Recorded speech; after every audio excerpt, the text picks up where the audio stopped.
apa sih Bu manfaat musik dan menari atau manfaat musik dan gerakan yang terlihat dalam pembelajaran di TK atau di PAUD ini?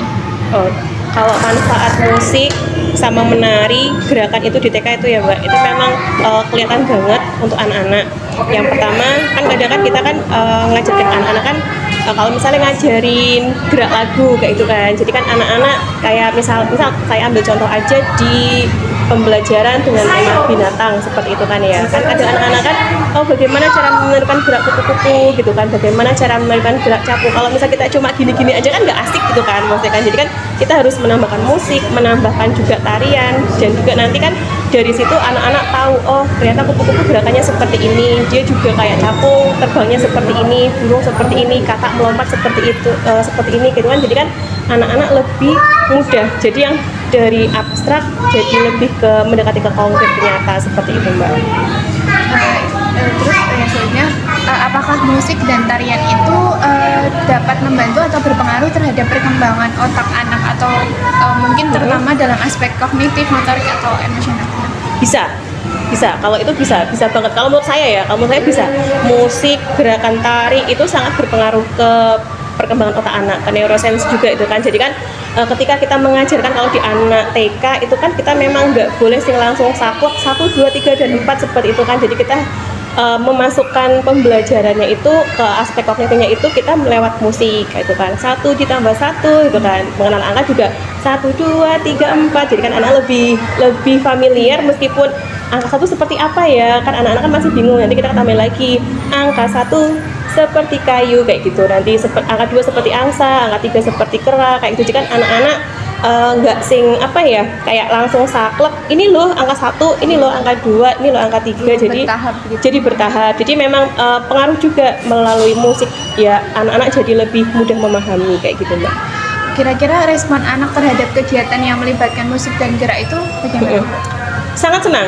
Ya, jadi kalau memang misalnya di pembelajaran TK itu kan nggak bisa monoton ya, nggak harus nulis-nulis tok, mewarnai aja gitu kan. Anak-anak memang harus dikombinasikan Mbak. Jadi kan semua aspek perkembangannya dapat. Anak-anak senang kalau misalnya pagi di depan itu kan ada gerak lagu, itu juga mereka mengerti dengan baik. Nanti di dalam sebelum ada peralihan, sebelum kegiatan kan ada kegiatan peralihan, itu juga biasanya kita nanti disesuaikan dengan temanya. Kalau misalnya ini sedang di tema pekerjaan kayak gitu kan, coba dong kalau kayak gerakannya Pak Tani gimana ya kalau pas lagi mencangkul, nanti kita sambil nyanyikan lagunya yang menanam jagung kayak gitu Mbak. Jadi bisa disambung-sambungkan gitu loh, bisa dikombinasikan. Kira-kira peran penting musik dan tari atau gerakan itu dalam kurikulum pembelajaran di TK itu ada mboten? Kurikulumnya ada. Tapi kan kalau musik tari itu kan kita di sini menyebutnya ada di fisik motorik halus, motorik halus sama di seni. Jadi kan nggak kalau yang di tingkat atas kan mungkin unsur seni musik gitu ya, sama unsur seni tari gitu kan.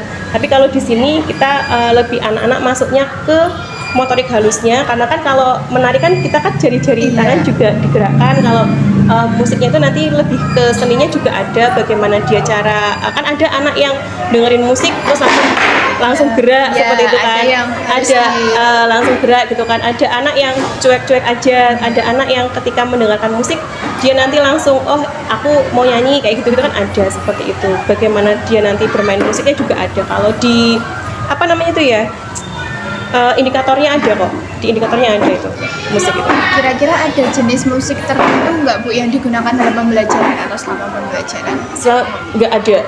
Nggak ada, kita nggak harus musik ini, enggak. Jadi semua yang penting itu ramah di telinga anak kayak gitu.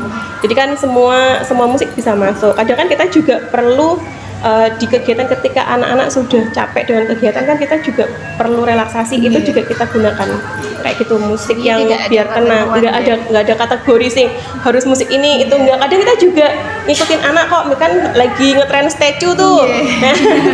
Ya kan lagi ngetren statue apa sih kan gurunya tuh cari di TikTok, oke lah, terus ngikutin nggak apa-apa. Tapi kan kita terus nanti peralihan, maksudnya peralihan dalam artian kita kasih tahu kalau yang ini buat kakak-kakak yang dewasa ya, kalian boleh kok, maksudnya kan nggak bisa Mbak, kita nggak bisa memukuli nggak boleh itu, nggak bisa kayak gitu. Jadi oke lah kita turutin dulu, pelan-pelan turutin dulu, nanti ketika mereka sudah merasa puas, tersalurkan, dialihkan. Maksudnya ini nggak boleh ya buat kakak-kakak. Kalian nanti lagunya yang ini aja. Kayak kemarin lagu apa ya? Yang viral itu juga ada kok. Sing apa sih? Lagunya siapa ya? Garam dan Madu apa ya? Nah itu dinyanyiin, itu hafal semuanya. Itu ya boleh gitu kan. Maksudnya nyanyi paling cuma bertahan 3 hari aja. 3 hari setelah itu nanti mereka udah lupa. Yang penting mereka terpuaskan dulu. Terpuaskan mereka kan kadang kan satu anak pencetus nih, pencetus nanti yang lain ngikutin kan. Ya udah biarin aja dulu 1 2 3 hari. Ketika itu kasih tahu pelan-pelan udah selesai kayak gitu. Kira-kira tantangan dalam pembelajaran atau pengajaran musik dan gerakan itu apa Bu dalam pembelajaran? Kalau dalam pembelajaran tantangannya itu kadang ada anak yang mager ya Mbak ya, mut-mutan. Jadi memang ada anak yang benar-benar nggak bisa ngikutin gitu loh. Ada itu sih jadi tantangan itu kan di situ. Jadi kan bagaimana caranya guru mengemas kegiatan itu biar anak yang tadinya tidak mau jadi mau kayak gitu. Tantangannya di situ aja sih. Ini sebelumnya mohon maaf Bu, kan di kelas ini kan ada anak yang APK. Iya, itu bagaimana pengajaran musik buat untuk anak tersebut? Kalau dia, mohon maaf karena kan memang dia nggak bisa mendengar ya Mbak ya, jadi dia ngikutin temennya. Jadi kan dia itu cuma 25% mendengarnya. Jadi kalau kita pakai musik keras kan juga kasihan yang lain gitu kan. Tapi kalau kita pakai musik sedang kan dia juga nggak bisa mendengarkan. Jadi ya udah ngikutin aja, ngikutin gitu. Cuman kalau untuk sosialisasi berbahasa juga kan dia juga nggak bisa Mbak. Karena kan ini tunarungu sama untuk mengangkat bahasa juga nggak bisa, karena memang nggak bisa bicara juga. Maksudnya cuma bahasanya a gitu tuh aja kan. Jadi paling isyarat gitu kan. Tapi sebenarnya dia berbicara itu ada potensi untuk bisa berbicara? Ada. Kalau ini kan udah diterapi ya. Jadi kalau itu bisa mengikuti. Paling cuma sepatah 2 patah kata gitu loh. Jadi kalau misalnya ada kegiatan yang lain, teman-teman udah kasih tahu gitu kan, nanti yang ini yang kebutuhan khusus ini di privat. Jadi kalau dikasih tahu dulu nanti dia ngikutin kok. Tapi memang untuk yang musik itu sama itu kan nggak bisa banget. Jadi kan kalau misalnya temennya tepuk tangan, dia ikut tepuk tangan. Dia temennya lompat, dia ikut lompat. Jadi atas lagu musiknya nggak tahu, nggak bisa. Jadi kalau misalnya temennya jalan-jalan kan kadang kita bikin kegiatan di sini.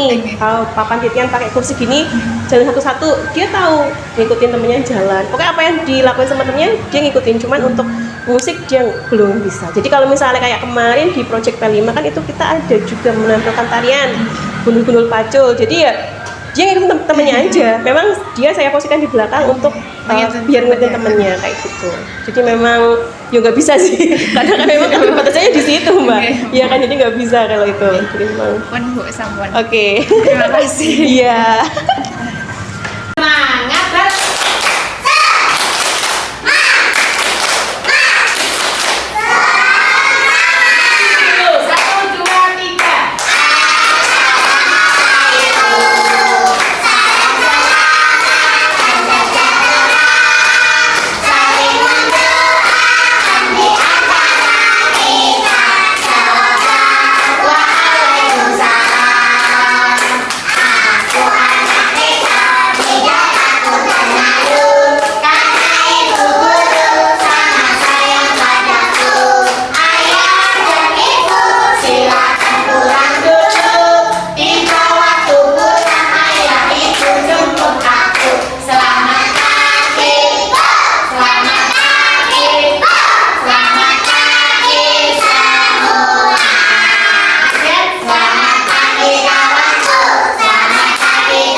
Oke, pada anak usia dini, musik dan gerak dapat mempengaruhi beberapa daerah otak.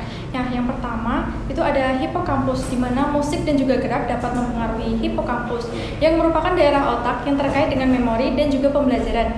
Nah, pada anak usia dini, hipokampus masih dalam proses perkembangan, sehingga musik dan gerak dapat membantu meningkatkan kemampuan memori dan juga pembelajaran mereka. Kemudian yang kedua ada cerebellum, di mana gerak dapat mempengaruhi cerebellum, yaitu daerah otak yang terkait dengan koordinasi motorik dan keseimbangan. Pada anak usia dini, cerebellum masih dalam proses perkembangan, sehingga gerak dapat membantu meningkatkan kemampuan motorik dan juga keseimbangan mereka. Kemudian yang ketiga ada korteks prefrontal, yaitu di mana musik dan juga gerakan dapat mempengaruhi korteks prefrontal, yaitu daerah otak yang terkait dengan pengambilan keputusan, perencanaan, dan kontrol emosi. Nah, pada anak usia dini, korteks prefrontal masih dalam proses perkembangan, sehingga musik dan gerak dapat membantu meningkatkan kemampuan pengambilan keputusan, perencanaan, dan kontrol emosi mereka. Musik dan gerakan terhadap otak anak usia dini. Yang pertama itu perkembangan kognitif. Jadi musik itu merangsang berbagai area otak, termasuk yang berkaitan dengan bahasa, logika, dan memori. Dan kemudian gerakan itu seperti menari atau bermain ritmis itu meningkatkan koordinasi dan kemampuan motorik halus dan kasar. Untuk yang kedua yaitu perkembangan bahasa. Ya, jadi mendengarkan lagu itu membantu anak untuk mengenali pola bahasa, melodi ucapan, dan memperluas kosakata. Dan yang selanjutnya yaitu perkembangan sosial emosional. Jadi musik dan gerakan ini tuh meningkatkan ekspresi diri dan regulasi emosi. Dan yang selanjutnya itu perkembangan motorik.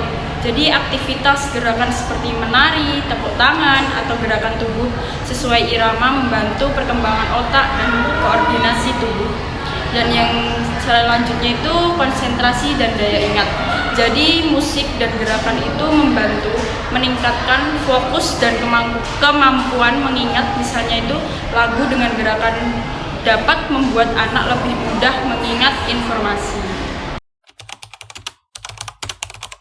Peranan musik dan gerak untuk anak berkebutuhan khusus, yaitu memang di salah satu kelas di lembaga tersebut terdapat anak berkebutuhan khusus, yaitu tunarungu, di mana pendengarannya hanya 25%. Seperti itu. Nah, penerapan yang guru lakukan terhadap kegiatan gerakan musik dan tari yaitu dimana ketika kegiatan musik dan tari anak selalu diposisikan paling belakang, dikarenakan agar anak bisa meniru setiap gerakan yang dilakukan oleh temannya.